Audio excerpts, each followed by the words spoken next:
사도행전 12장 20절로 25절 마지막 절까지 보겠습니다.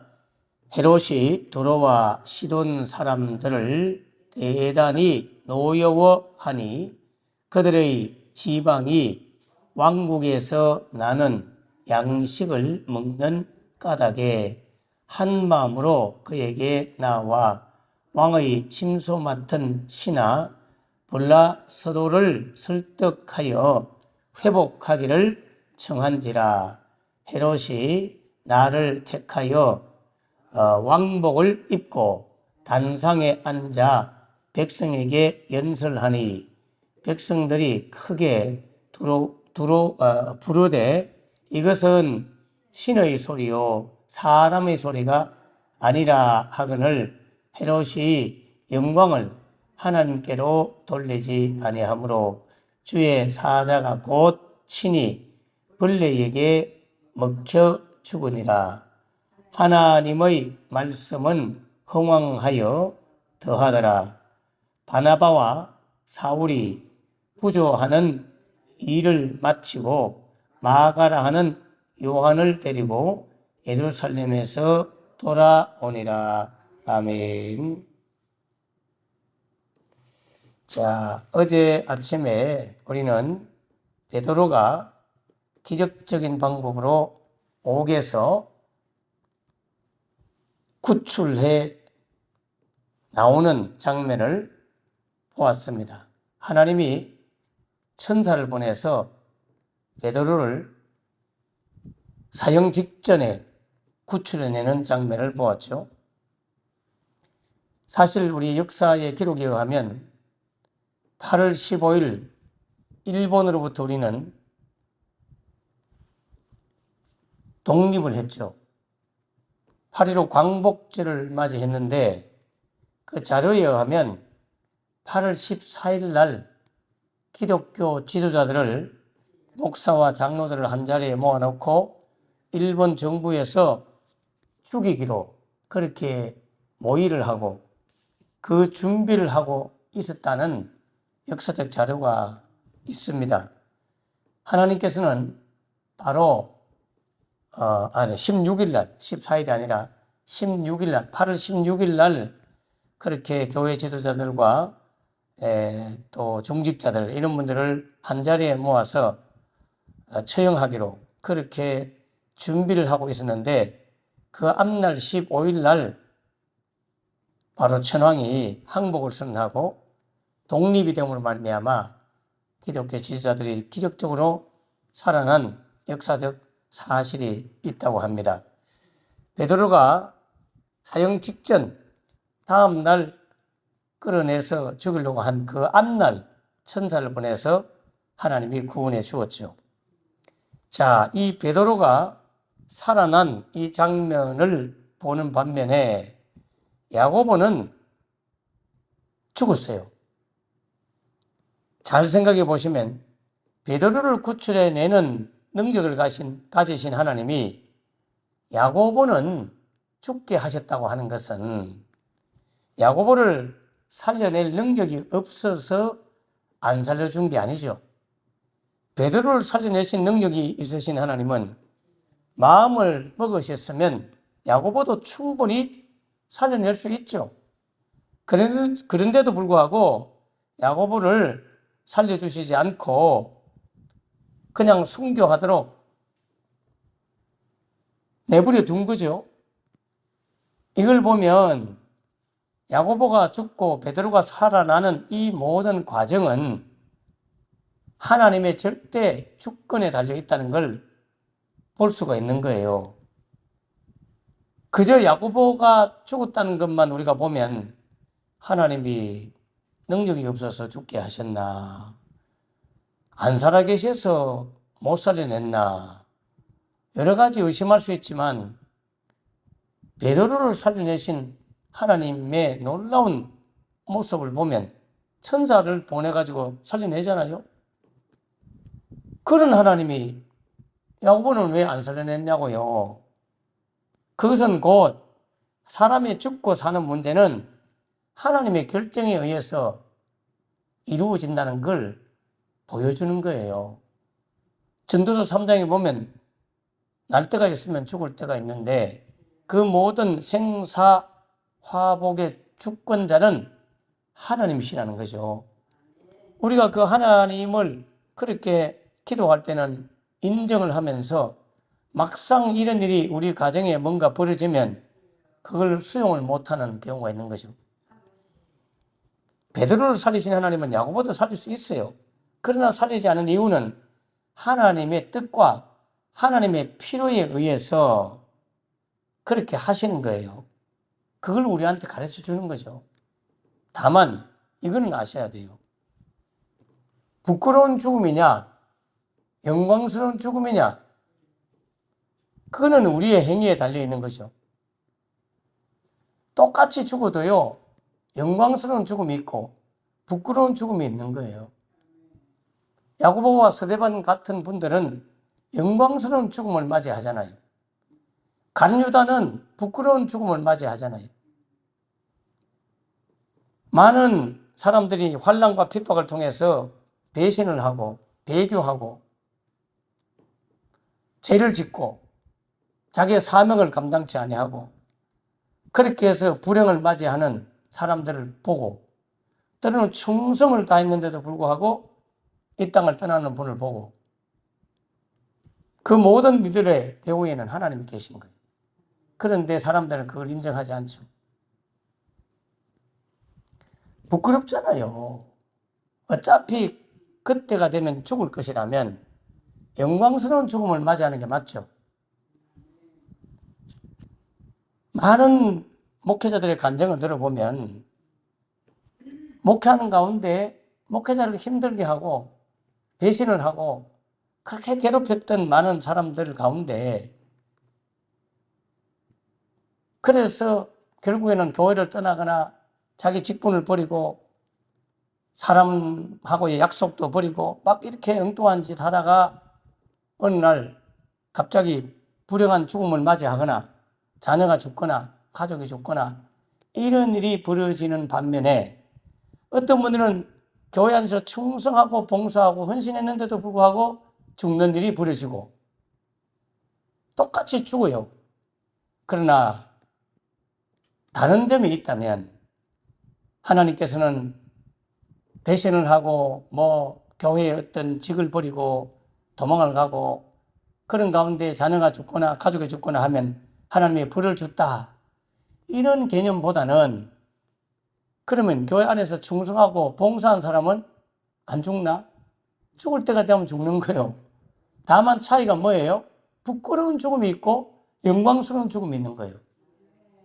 어차피 똑같이 그 시간대에 떠날 사람이라면 이왕이면 영광스럽게 살다가 가야 되는 거 아니에요?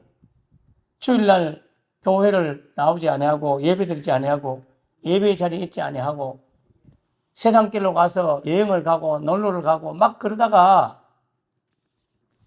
물에 빠져 죽은 분이 있어요. 제가 아는 집사님도 그래 죽었고요. 어떤 요 근래에 인근의 교회는 그렇게 목사님을 괴롭히고 힘들게 하던 처음에는 그렇게 충성하고 했던 분이 헷가닥 바뀌어갖고는 그 교회를 떠났는데 자기도 두 사람이 떠났는데 한 분은 자기가 죽고 한 분은 딸이 죽고 그러면 하나님이 목회자를 괴롭히니까 벌 주느냐? 그거는 저는 알지 못해요. 그러나 한 가지 아는 것은 부끄럽잖아요. 그렇게 해서 나가갖고 그런 일이 벌어지니까 사람들의 입에 오르내리는 말들이 그게 아름답지 않잖아요. 주님이 징계를 했을 수도 있겠죠. 또는 아닐 수도 있겠죠. 때가 되면 갔을 수도 있겠죠. 그렇지만 부끄럽잖아요, 여러분. 무슨 일이 벌어질지 우리는 모르기 때문에 하루하루를 영광스럽게 살기를 바랍니다. 네. 충성스럽게 남아서 끝까지 봉사한 사람들 중에도 유명을 달리하는 분이 있어요. 똑같이 충성해서 돌아가신 거하고 불충성해서 돌아가신 거하고는 똑같은 죽음 같지만 그 남아있는 사람들의 기억 속에 남아있는 그 행적과 발자취는 부끄럽고 하나는 영광스러운 거죠. 주님이 째깍째깍 심판을 하고 징계를 하고 그런 식으로 저는 말씀드리고 싶지는 않지만 한 가지 드리고 싶은 말씀은 어차피 우리는 충성해도 가고 게을러도 가고 배신을 해도 가고 배신 안 하고 신뢰를 지켜도 가는데 이왕이면 영광스러운 죽음으로 가는 게 좋다. 어떤 목사님은 교회 강단에서 금요일 날 기도하다가 부름을 받았어요. 만평 제일교회인지 만평에 있는 그 군목하셨던 그 목사님은 저를 데려가서 신학교 공부시켜 줄 테니까 자기 교회로 오라고 고등학교 다닐 때 했던 그 목사님이 어느 날 기도하는 가운데 하나님 불러가시니까 얼마나 영광스럽잖아요. 마지막에 기도하다 가시잖아요. 어떤 군사님은 새벽기도 마치고 돌아가시다가 제가 이야기했잖아요. 목사님 사택에 소고기 몇 건 사다 놓고 집으로 가시다가 넘어지시는데 내진탕으로 3일 정도 며느리하고 집에서 명절 떡도 만들고 다 했는데 3일 후에 증상이 나타나서 병원에 임해서 돌아가신 분이 있고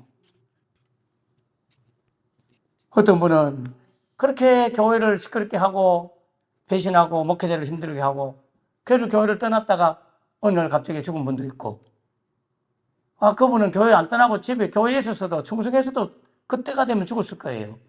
그러나 한 사람은 마지막까지 기도하고 마지막까지 주의 종을 섬기다가 간 분이 되고 한 사람은 교회를 배신하고 목회자를 힘들게 하다가 죽는 분이 있고 하나님이 심판하고 안 하고가 말하고자 하는 것이 아니라 우리 인생은 어차피 이 땅을 언젠가는 떠나야 되는데 마지막 떠나기 전에 영광스러운 죽음을 맞이하기를 축원합니다.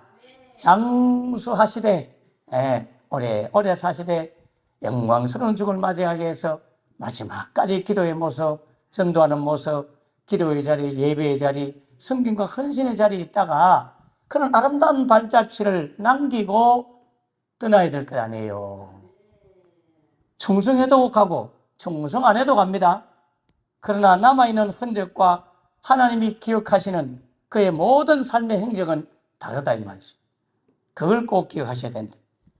하나님은 죽고 사는 그 모든 문제를 결정하시는 분이시고 살릴 수 있는 능력이 있음에도 불구하고 어떨 때는 그냥 가도록 내버려 두기도 하고 때로는 어떤 경우에는 살리기도 해요. 제가 카톡을 어떤 분한테 받았는데 암세포가 머리에 있어서 3개월밖에 못 쉬었던 분이 기도받고 암이 싹 사라졌다고 병원 진단서, 암이 있는 진단서와 사진, 그리고 암이 치료된 진단서와 사진, 제가 그걸 다 가지고 있습니다. 그렇게 살아나는 분이 있고요. 어떤 분은 데려가잖아요. 살려주는 분이 있고 데려가는 분이 있다. 그 모든 일들은 하나님의 뜻 안에서 이루어지는 것이고 중요한 것은 어차피 우리 모두는 영광스럽게 떠날 것인가 부끄럽게 자신의 인생의 흔적을 남기고 갈 것인가 그런 차이라는 걸 꼭 기억하셔서 하나님의 절대 주권에 달려있다. 베드로를 살릴 수 있는 능력이 계신 하나님은 야고보는 그냥 놔두신 거예요. 이걸 보면 하나님의 절대 주권에 달려있다는 거죠.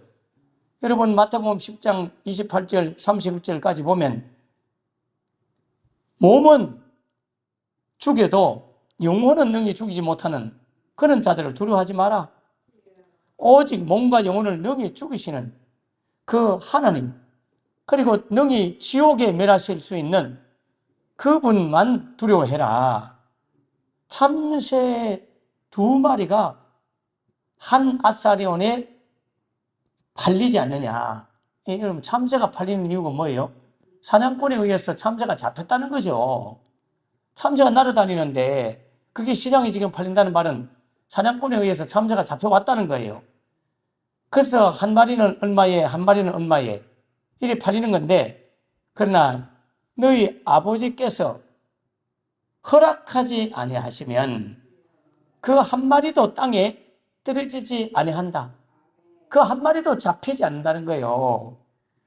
너희에게 머리털까지도 세신 하나님. 하나님은 우리의 머리털까지도 세신 바 되었다는 말은 우리의 모든 걸 알고 계신다 이 말이에요. 여러분의 모든 삶의 행적을 다 알고 계시고 여러분의 말하는 모든 말을 알고 계시고 여러분의 생각하는 중심의 생각도 다 아시는 그 하나님 앞에 덕스럽고 영광스럽고 은혜롭고 복된 모습의 흔적을 남기기를 축원합니다. 배신자, 배교자, 불평자, 원망자, 시기 질투하는 자로 남지 말고 충성되고 맡은 자에게 구할 것은 충성되고 끝까지 충성하고 인내를 지키고 어떤 어려움 가운데서도 감사하고 그렇게 타인의 죄를 위해서 용서를 빌며 죽었던 스데반의 모습, 말없이 이 땅을 떠났던 야고보의 모습, 그런 영광스러운 모습으로 이 땅을 맞이하는 것, 그것이 우리는 거죠. 하나님은 우리의 머리털까지도 세신 바 되었으니 두려워하지 마라. 세상을 두려워하지 마라. 너희는 많은 참새보다 귀하다. 하나님은 여러분을 너무나 귀하게 여기시고 참새 한 마리도 죽고 사는 문제를 주관하시는 하나님이 어찌 사도인 야고보의 죽음과 하나님의 항존직으로 세웠던 그 스데반의 죽음과 또 베드로의 살려냄과 또 나중에 베드로의 순교, 이런 부분들을 어찌 주님이 간섭하지 않았단 말입니까? 다 하나님이 주관한다는 거죠. 자, 그러한 야고보의 죽음과 베드로의 살아남, 그 베드로가 하나님에 의해서 구출을 받고 마가 요한의 집에 들어가 그 감옥 속에서 나올 때 사실은 꿈인지 생신지 잘 알지도 못하고 현실인지도 모르고 환상 가운데 내가 보는 건가 꿈인가 그러고 나왔는데 나중에 철문이 막 열리는 걸 보고 와, 이거 현실 맞구나 하고 본인도 긴가민가 할 만큼 놀라운 그런 기적을 경험한 베드로가 그 성도들에게 와서 주님께서 어떻게 자기를 구원해 주는지를 말해주고는 조용히 떠납니다. 그리고 그 뒤에 베드로 이름이 한 번 정도 나오고는 사도행전 안에는 더 이상 베드로 이야기가 나오지 않아요. 이런 놀라운 기적을 경험한 이 베드로는 역사의 무대 뒤로 사라지죠. 자신은 사라지고 자신에게 행했던 놀라운 천사의 방문과 하나님의 놀라운 구출한 이 사건은 길이 기록되어 있지만 그렇게 기적의 주인공으로 살아난 베드로는 사라지고 없잖아요. 이걸 보면 오직 베드로는 하나님의 영광을 위해서 살았고 하나님도 오직 기적의 주인공인 베드로가 아니라 사실은 기적의 주인공은 하나님이심을 보여주고 있죠. 그 기적을 경험한 베드로는 쏙 사라지고 없어요. 나중에 어떻게 됐는지 돌아가시고 순교했죠. 어느 곳이나 가서 또 열심히 복음을 전하다가 결국에는 잡혀서 거꾸로 십자가를 못 박혀 죽게 되거든요. 그런데 그 기적을 일으키신 그 하나님은 계속해서 일하고 계시는 모습을 보는데 오늘 본문이 바로 헤롯이라고 하는 헤롯 아그리빠라고 하는 이 왕이 베드로가 탈출하고 감옥 속에 없자 화가 나가지고 베드로를 지켰던 군사들을 신문하고는 이놈들 제대로 베드로를 못 지켰다 죽여라 하고는 애꿎은 그 군사들을 처형을 시키고는 다른 지역으로 가이사랴 쪽으로 내려갑니다. 그리고는 그 지역에서 이제 정치를 하는데 거기가 바로 로마의 지배 가운데 있었던 요새가 있기도 하고 행정사무를 보는 위치가 가이사랴 지역이었어요. 총독도 거기 살았고요. 헤롯 아그리빠 왕도 거기에 별장이 있었던 것 같아요.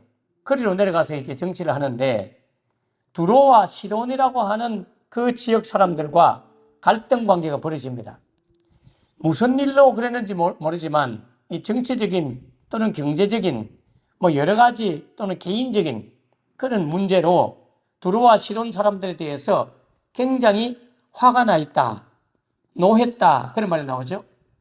그래서 갈등이 생기면서 두로와 시돈 지역에 공급해 주었던 수출하고 있던 양식을 끊어버리는 모습을 보죠.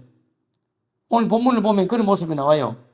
두로와 시돈 지역은 농사짓기에 적합하지 않는 땅을 소유하고 있었어요.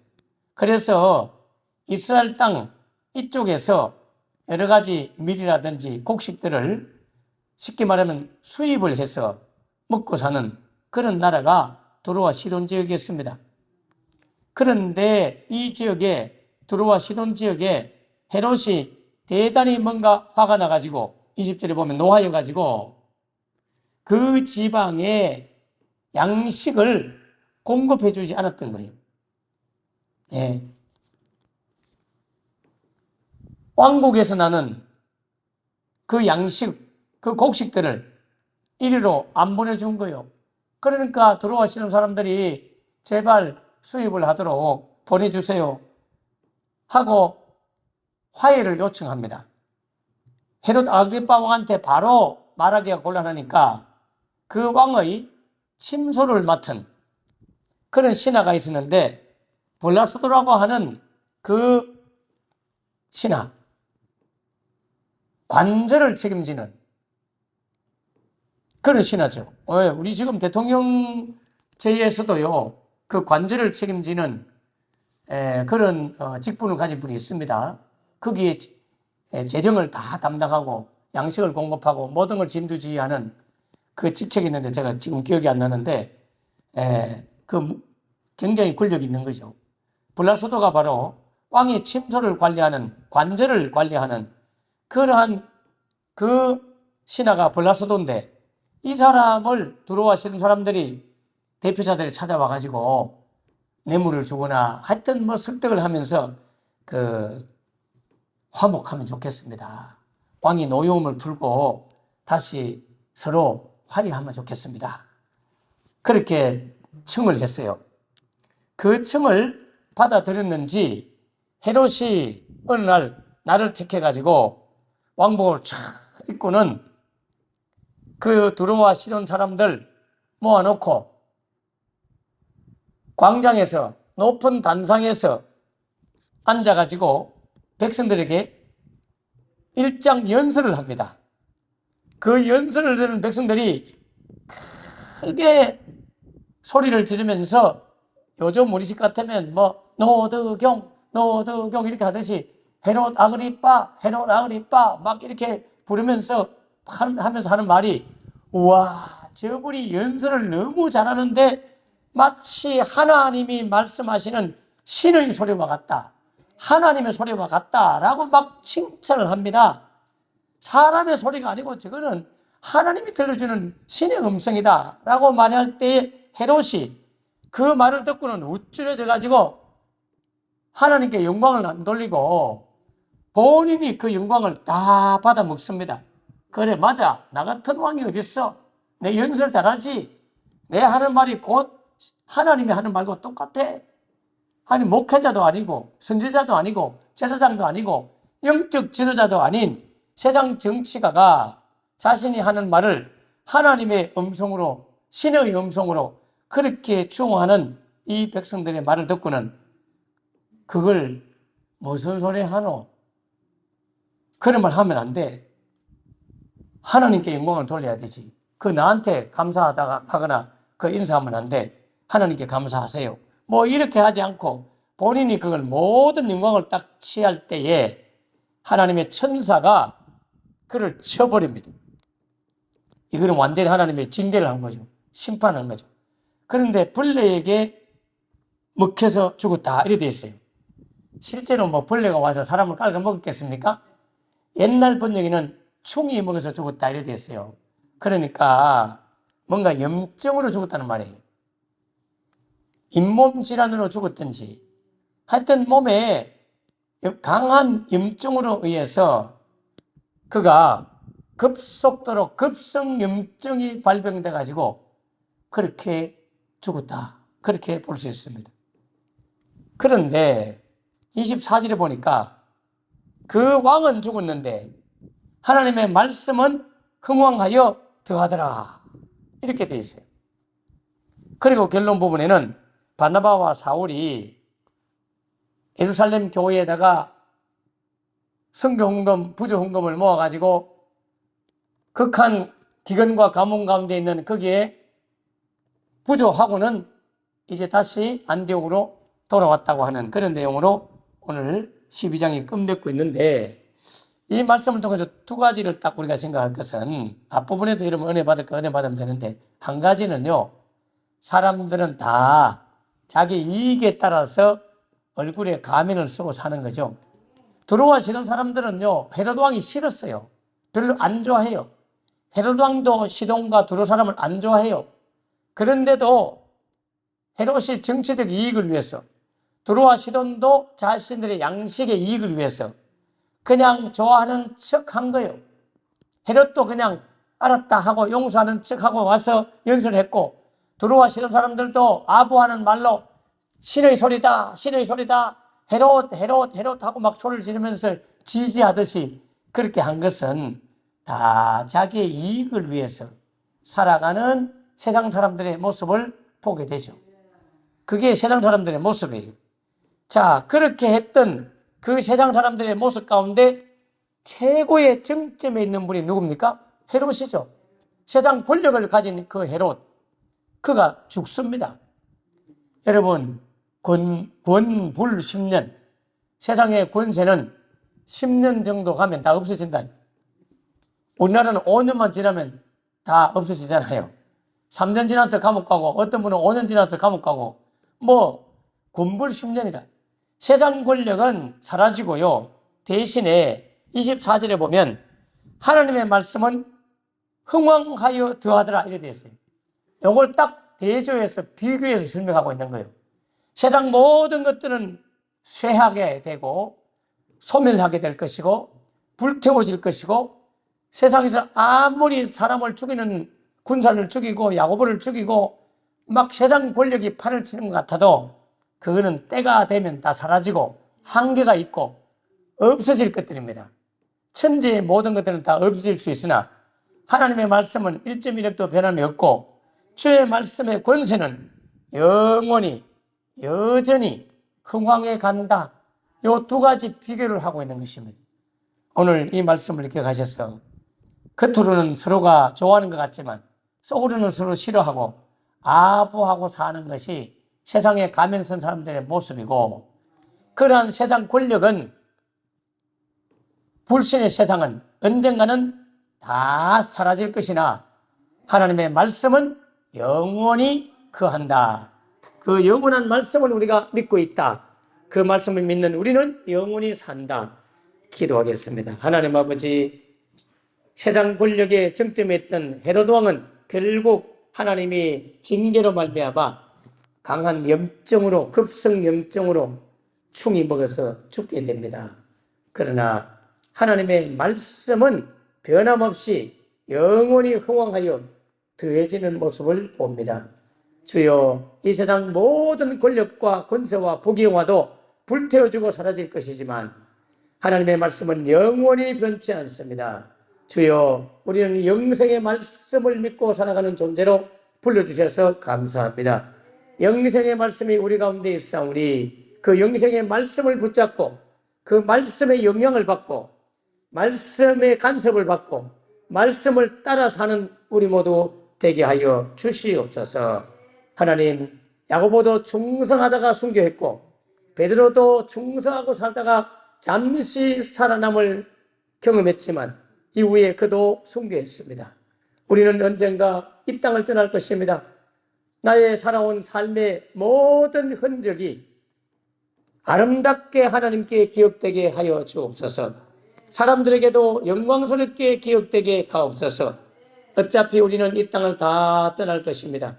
충성하고 인내하고 끝까지 믿음을 지키고 자기가 맡은 사명을 감당하고 갈 것인가, 아니면 그 모든 걸 배신하고 그렇게 살다 갈 것인가, 부끄러운 죽음을 맞이할 것인가, 영광스러운 죽음을 맞이할 것인가. 우리는 결단하고 끝까지 목숨을 걸고 충성하고 헌신하다가 주님의 부름을 받는 야고보와 베드로, 스데반 같은 성도들 되게 하여 주시옵소서. 영생의 말씀을 따라 흥왕하는 말씀을 따라 사는 우리 모두 되게 하여 주옵소서. 오늘도 거룩한 말씀에 흥왕하여 세상을 구원하기 위하여 일하고 계시는 그 하나님의 거룩한 영혼 구원의 선교 사역에 저희 교회를 사용해 주시고 또 우리를 끼워주셔서 감사합니다.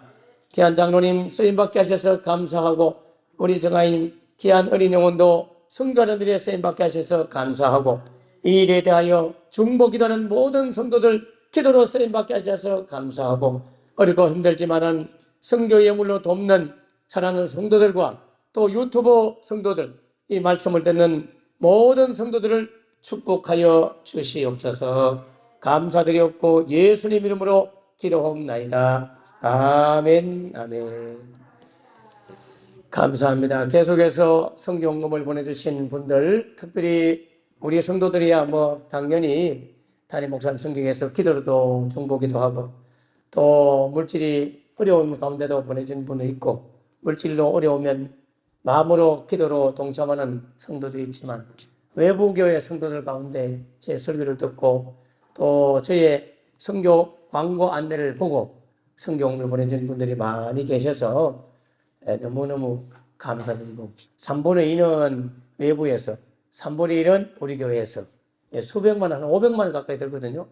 이런 부분들을 계속해서 지금 채워주셔서 감사하고 어제도 먼 지역에서 수십만 원씩을 부산에서 서울에서 천안에서 마산에서 또 인근 교회 목사님 어제 저하고 만나다가 또 그 교회에서 또 보내주시고 우리 교인들도 이래저래 보내주시고 여러분 꼭 물질을 헌금하지 못해도 기도라도 여러분 협조하면 참여하는 겁니다. 헌금을 못하면 돌이 시험 들어요. 헌금하는 분은 돈을 갖다 바치고도 시험 안 들어. 근데 헌금을 못한 분은 괜히 자기가 스스로 시험이 된다? 아니에요. 여러분 기도로 마음으로 주님 저는 연약해서 못하지만 아시죠? 제가 기도로 협조하고 있습니다. 네, 그러면 되는 거예요. 그러니까 이런 부분에 헌금하라고 말하는 것이 아니라 하나님의 거룩한 사역에 끼워주는 것이라는 걸 꼭 기억하고 헌금을 못해도 기도로 하면 돼요. 기도로 참여하면 돼요.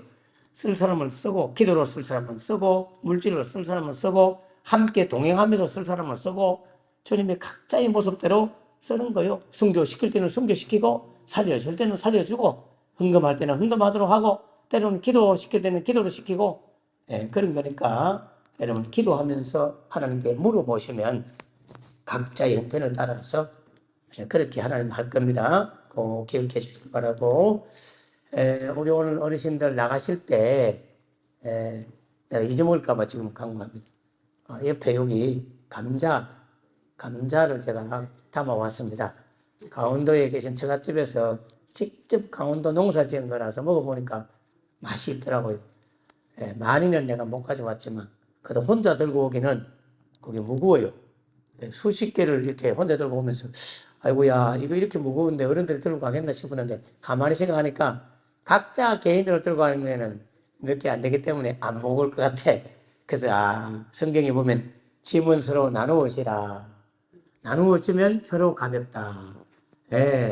성경금도 500만 원을 혼자 내면 힘들지만 각자 그냥 만 원, 2만 원, 3만 원, 5만 원, 10만 원, 50만 원, 100만 원 이렇게 모으니까 그게 되잖아요. 꼭 기억하셔서 가져가시면 되겠습니다. 다 같이 우리 합심해서 하나님의 거룩한 일하시는 하나님의 일하심에 우리를 끼워주시고 하나님께서 거룩한 영광의 상급에 참여시켜 주셔서 감사합니다. 이를 두고 다 같이 주여 기도합니다. 주여 감사합니다. 각각 서로의 짐을 지고 짐을 서로 나누어지라고 말씀하셨던 주님, 하나님의 거룩한 성도 사역도 혼자 감당하면 힘들지만 이 사람 저 사람 한 명, 두 명, 수십 명이 서로 나누어질 때 능히 감당할 줄 믿습니다. 주님이 도우셔서 이 거룩한 영광의 사역에 우리 모두 다 끼워주시고 동참하게 하여 주시옵소서.